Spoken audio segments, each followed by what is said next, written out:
दोस्तों इस पर हम बात करने वाले हैं रेलवे आरपीएफ कांस्टेबल भर्ती के बारे में। इस भर्ती की संपूर्ण जानकारी के बारे में हम डिस्कस करेंगे, संपूर्ण विश्लेषण आपको देने वाले हैं। 4207 पदों पे जो है मेल फीमेल कैंडिडेट्स के लिए भर्ती निकाली गई है। ऑल इंडिया किसी भी राज्य से आते हैं तो आप इस भर्ती के लिए फॉर्म को अप्लाई कर सकते हैं। सिर्फ और सिर्फ 10वीं पास कैंडिडेट्स यहाँ पे फॉर्म को अप्लाई करने वाले हैं। अगर आप 10वीं पास हैं तो आप इस भर्ती के लिए फॉर्म भरिएगा, कोई दिक्कत नहीं होने वाला है। कांस्टेबल एग्जीक्यूटिव का पद आपका रहने वाला है। आपने देखा होगा जब आप रेलवे में ट्रेवल करते हैं तो वहां पे जो आपको सुरक्षा कर्मी होते हैं वो आरपीएफ कहलाते हैं, रेलवे प्रोटेक्शन फोर्स। उसमें कांस्टेबल होता है, एसआई होता है और भी आगे आपका प्रमोशन होते रहता है, ऐसे होता है। तो उसमें जो है कांस्टेबल की एक वैकेंसी निकाली गई है और एक आपका जो है एसआई की वैकेंसी निकाली गई है। तो एसआई में जो है समथिंग 400 के आसपास वैकेंसी है और कांस्टेबल में सबसे ज्यादा पद है 4207। एसआई का जो क्वालिफिकेशन है वो है डिग्री, और एसआई के लिए थोड़ा सा सिलेबस वगैरह अलग है, एज लिमिट वगैरह अलग है, तो हम इसके ऊपर अलग से बात करेंगे। अगर वो वीडियो चाहिए तो आप कमेंट बॉक्स में बता सकते हैं। फिलहाल हम इस वीडियो में स्पेशली बात करेंगे कांस्टेबल वाले पद के लिए। कांस्टेबल के लिए इसमें जो है आपका सारा जानकारी हम यहाँ पे बताएंगे। इस पद पे फॉर्म भरने के लिए आपका एज लिमिट क्या चाहिए, सैलरी क्या होनी चाहिए, exam city, height, running, job location, syllabus, final merit कैसे बनेगा, वैकेंसी, इटीसी, सारा डिटेल्स हम यहाँ पे जो है चर्चा करने वाले हैं। तो वीडियो को फ्रेंड्स आप लास्ट तक देखिए ताकि आपको सारी इन्फॉर्मेशन समझ में आ सके। पहले हम बात करते हैं इस भर्ती का फॉर्म भरने के लिए आपको सैलरी लेवल क्या होगा। देखिए लेवल 3 की आपकी सैलरी रहने वाली है 1700 जो है आपका ये पे लेवल है।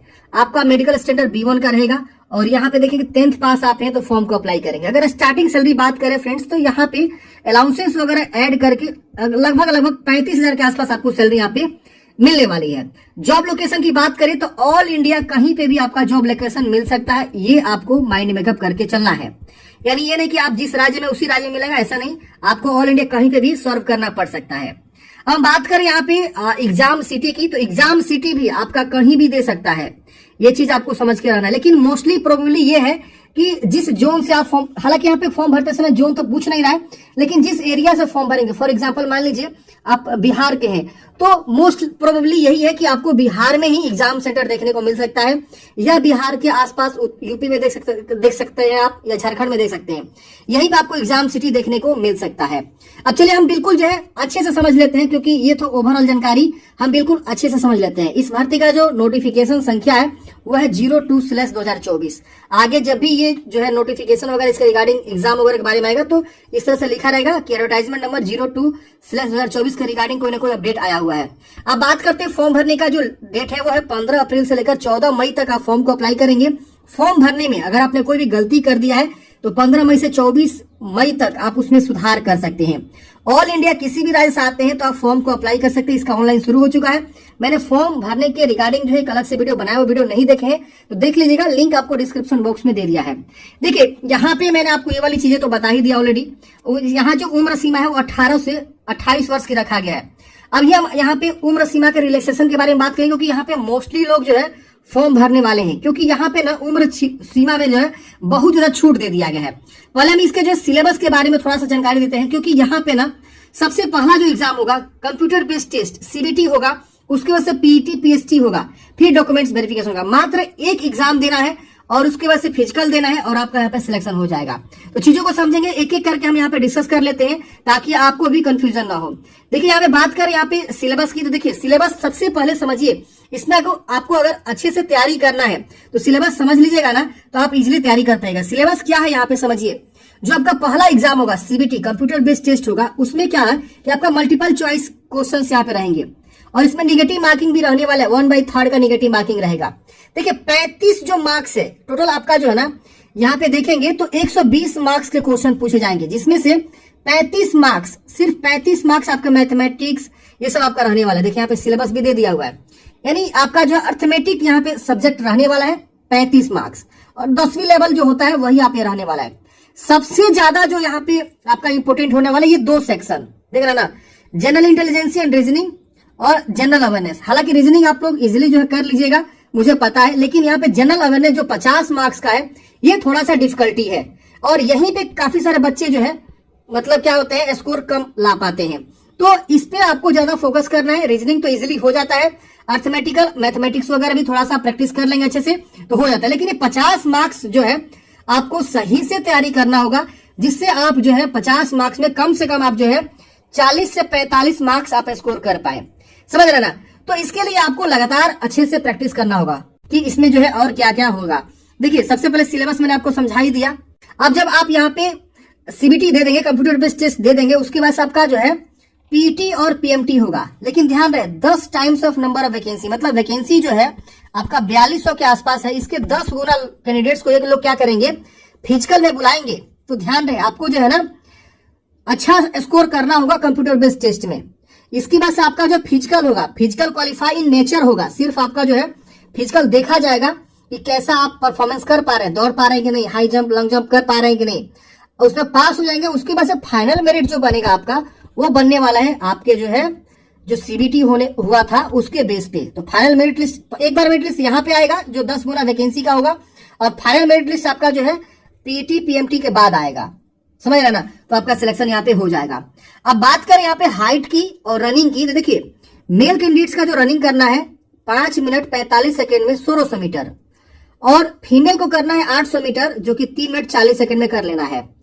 मेल का जो लॉन्ग जंप है 14 फीट है, और मेल का जो हाई जंप है 4 फीट है। फीमेल का अगर लॉन्ग जंप देखा जाए तो 9 फीट और हाई जंप 3 फीट है। लॉन्ग जंप और हाई जंप में आपको 2 चांस दिए जाते हैं, लेकिन रनिंग का सिर्फ एक ही चांस आपको मिलता है। यहाँ पे बात करें कैटेगरी वाइज आपकी जो हाइट की, तो देखिए यहाँ पे जो दिया हुआ है आपको बताया गया है, आप देख सकते हैं यहाँ पे। तो देखिए यहाँ पे मेल के लिए अलग से दिया हुआ है, ये मेल के लिए है और ये फीमेल के लिए है।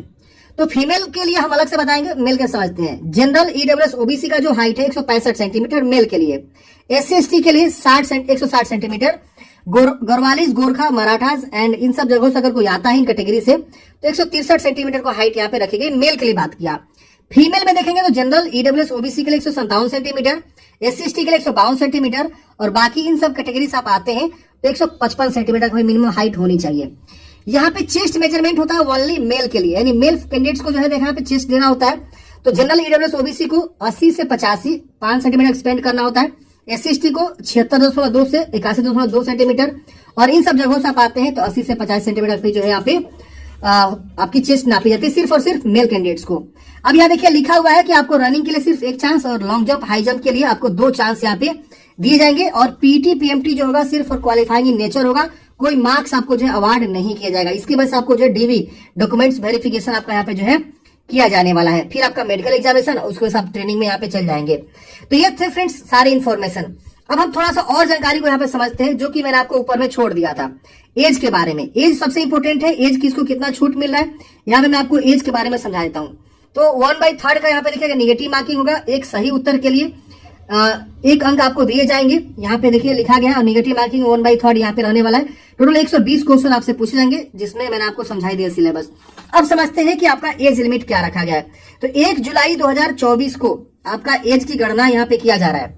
यहाँ पे जो प्रिस्क्राइब नॉर्मल जो रूल है वो 18 से 25 वर्ष होनी चाहिए, लेकिन इन्होंने जो कोविड-19 को देखते हुए इन्होंने बताया है कि वैकेंसी बहुत दिनों के बाद आई है, तो 18 से 23 वर्ष की हम जो है सभी कैटेगरी को, भले वो जनरल हो, एससी एसटी ओबीसी हो, सबको जो है 18 से 28 वर्ष की उम्र सीमा हम यहाँ पे छूट देते हैं।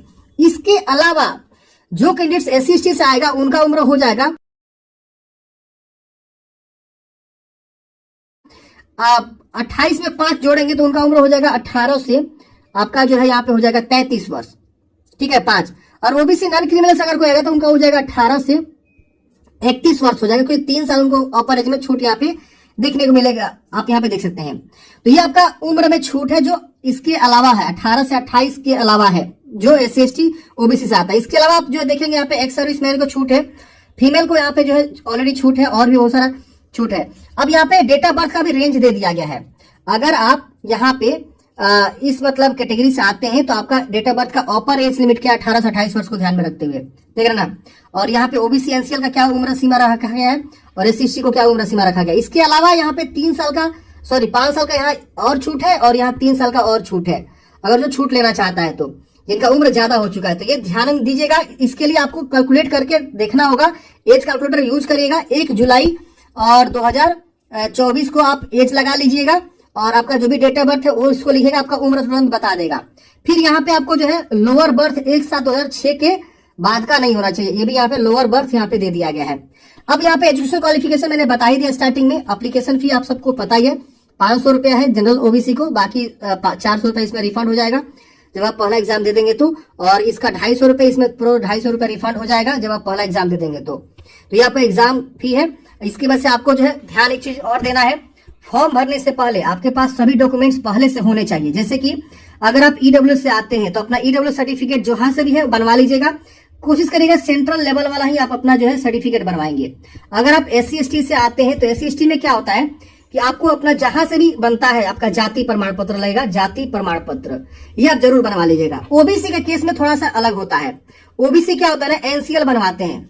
NCL में कौन आता है, नॉन क्रिमिनल में, तो NCL में वो आते हैं जिनकी फैमिली इनकम 8 लाख से कम होती है तो वो NCL बनवाते हैं। तो NCL में क्या होता है फ्रेंड्स कि आपको जो है ना एक बनवाना होता है ओबीसी NCL बनवाना होता है। हालांकि NCL आप ब्लॉक स्तर से बनवाएंगे और ब्लॉक स्तर बनवाने के बाद से तुरंत जो है सेंट्रल लेवल पे आप बनवा लेंगे, क्योंकि ये सेंट्रल लेवल की वैकेंसी है तो सेंट्रल वाला ही आपको यहाँ पे मांगता है। लेकिन जाति सर्टिफिकेट में क्या होता है, SC/ST में सेंट्रल लेवल पे नहीं बनता है। आपका जो भी रेवेन्यू ऑफिसर है, RO बिहार की मैं बात कर रहा हूँ, आपका जो भी बनाता है आपको पता ही होगा, तो RO लेवल पर आप जाति सर्टिफिकेट बना लेंगे। लेकिन ओबीसी में क्या है कि पहले आपको ओबीसी RO लेवल बनवा के फिर सेंट्रल लेवल पे अप्लाई करके जो है सेंट्रल लेवल वाला यहाँ पे आपको जो है लगाना होगा, ये विशेष ध्यान दीजिएगा। और ईडब्ल्यू जहां से भी आप बनवाते हो वो आप बनवा लीजिएगा और उसको आप जो है फॉर्म को अप्लाई कर लीजिएगा, ठीक है ना। तो ये आपका फॉर्म भरने से पहले होना चाहिए आपके हैंड में।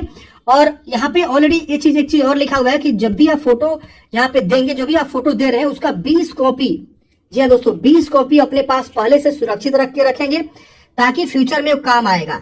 मान लीजिए आपने फॉर्म भरते समय कोई एक फोटो लगाया तो ये तो आपने लगा दिया स्कैन करके, इसका जो है 20 कॉपी अपने पास जो है रख लीजिएगा। तो आप सबको जाना है जहां भी आप फोटो बनवाते हैं वहां बोलना है कि हमको 20-25 कॉपी बना दीजिए, बहुत सस्ते रेट में बना देते हैं आजकल, और अपने पास सुरक्षित रखेंगे। देखिए यहाँ लिखा हुआ है 12 copy, candidates must have at least 12 copy of their same photograph for future use, यानी 12 कॉपी आपको यहाँ पे फ्यूचर यूज के लिए रख लेना है। इससे क्या होगा ना फ्रेंड्स, जैसे मान लीजिए आपने फॉर्म भर दिया, फिर आप एग्जाम में बैठेंगे CBT में, उसमें लगेगा, फिर आप जो है PT PMT में जाएंगे तो उसमें भी आपको यहाँ पे लगेगा, इसके बाद से आप जाएंगे इसके अलावा और भी आगे के स्टेज में तो सब आपका फोटो यहाँ पे जो है लगते चला जाएगा।